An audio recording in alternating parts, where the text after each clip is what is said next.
Media group के official YouTube channel. आप देख रहे हैं संगर ऑनलाइन।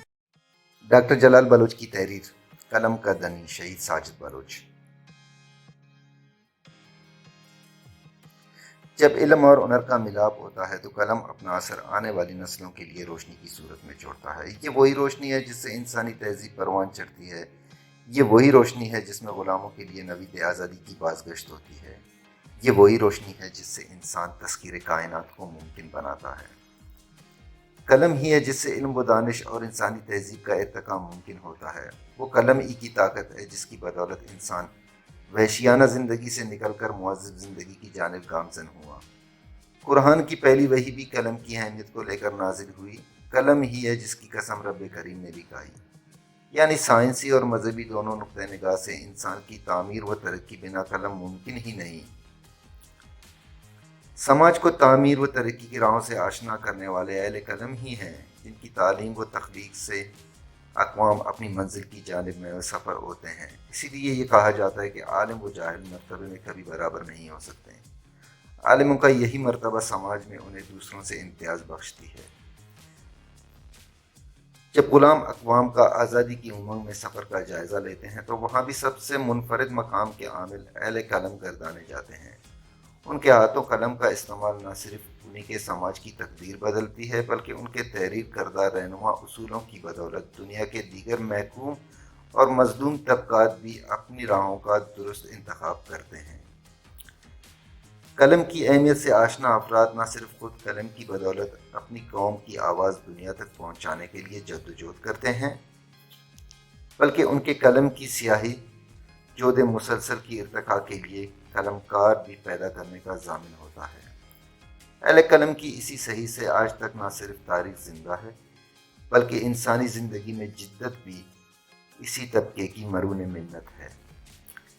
अहले कलम की जद्दोजहद के हवाले से बलोच जोद आज़ादी की जब बात करते हैं तो हमें कहीं अजीम हस्तियाँ इस सफ़ में मिल जाते हैं जिनमें शहीद सबा दश्तियारी, ख्वाजा गौस बहार, शहीद मास्टर अली जान, शहीद रहमतुल्लाह शाहीन, शहीद अमित शाहीन, शहीद अली शेरकुर, शहीद रज़ा गुल, शहीद आजी रज़ा, शहीद नौरोज़ बलोच समेत और बहुत सारे नाम जिनकी कलम ने कौम के लिए असूल आज़ादी के रहनुमा उसूल मुरतब किए जिन पे आज के जोधकार गामज़न हैं।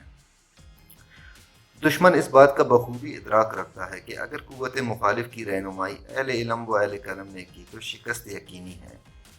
लिहाजा वो अपनी शिकस्त के खौफ से अहले दानिश को रास्ते से हटाने की अतल वसा कोशिश करती है। दुनिया के दीगर मुआशरों की तरह दुश्मन ने बलोच दानिश्वरों को भी रास्ते से हटाने की कोशिश की जिसकी वजह से हमारे कौम के बहुत सारे अजीम पैगंबर जिस्मानी तौर पर हमसे जुदा हो गए। इन्हीं अहले कलम में एक नाम बलोच कौम परस्त साफ़ी साजिद बलोच का भी है जिन्होंने अपने कलम की नोक से दुश्मन के अज़ाइम अया करने और कौम को रायक दिखाने में कोई कसर नहीं छोड़ी। साजिद बलोच का ये मुतर्रिक अंदाज दुश्मन की शिकस्त का सबब बन चुका था। लिहाजा पहले पहल उसने साजिद पे बलोच सरजमीन तंग किया जिसकी वजह से साजिद जान दयार गैर में मुहाजरत पे मजबूर हुआ और ईरान के रास्ते यूरोप जा पहुंचा जहां स्वीडन जैसे फलाई रियासत में उन्होंने रिहाइश इख्तियार कर ली।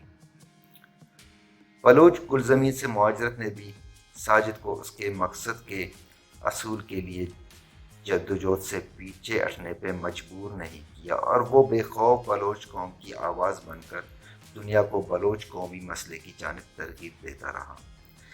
ज़ाती नमूद नुमाइश से मुबर्रा इस इनकलाबी ने अपने कलम से तहरीक का ऐसा बनाव सिंगार किया जिसकी नज़ीर बलोच तारीख में मिलना मुश्किल है। साजिद की इसी जद्दोजहद की बदौलत तहरीक का पैगाम हौसला अफजाद तक दुनिया को पहुँचती रही। शहीद साजिद बलोच का दयार गैर में अपनी कौम के लिए ये मुतर्रिक अंदाज दुश्मन के लिए ज़ैर इलाहल से कम नहीं था। लिहाजा उसने साजिद जान को रास्ते से हटाने का मज़मूम इरादा किया। दुश्मन के मज़मूम अज़ाइम से बेखबर या बाखबर साजिद बलोच कलम से जद्दोजहद करता रहा।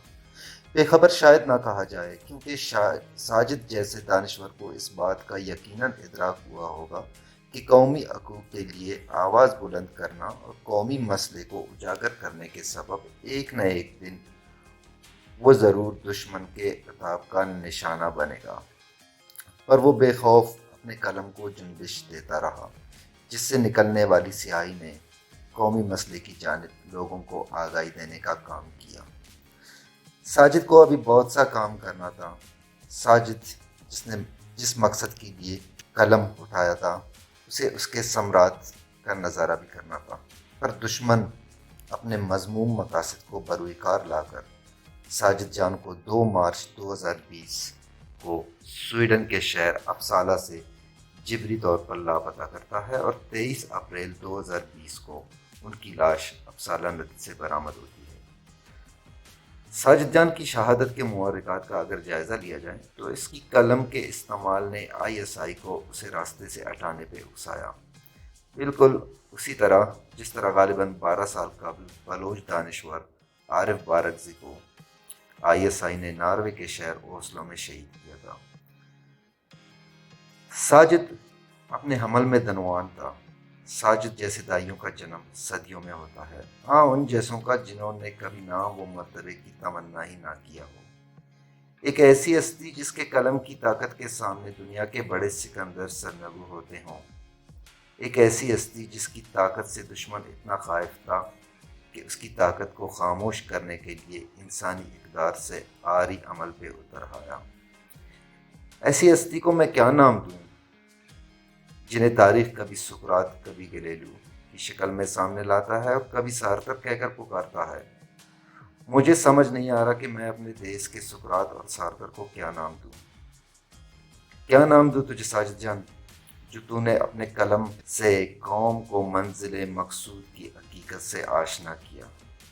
کس نام سے پکاروں بے ساجد کو، جس کی تخلیق نے تحریک میں ایسا ارتعاش پیدا کیا جس کی لو سے دیس کا ہر بشر مستفید ہوا اور ہوگا، اور کن القابات سے نوازا جائے تجھے کہ تو نے اپنی انفرادی جدوجہد سے ایک اجتماع کی تقدیر بدلنے کی ذمہ داری نبھائی۔ بہرحال میں تجھے چاہے کسی بھی درجے پہ رکھوں، پر اہل قلم یہ ضرور تحریر کریں گے کہ ساجد ہی تھا جس نے قلم کی حرمت اور تقدس کا پاس رکھا۔ ساجد ہی تھا جس نے ہر مشکل گھڑی میں قلم کو سچائی اور حقائق کی جانب جنبش دی۔ ساجد ہی تھا، ہاں وہ ساجد ہی تھا جو قلم کا دنی تھا۔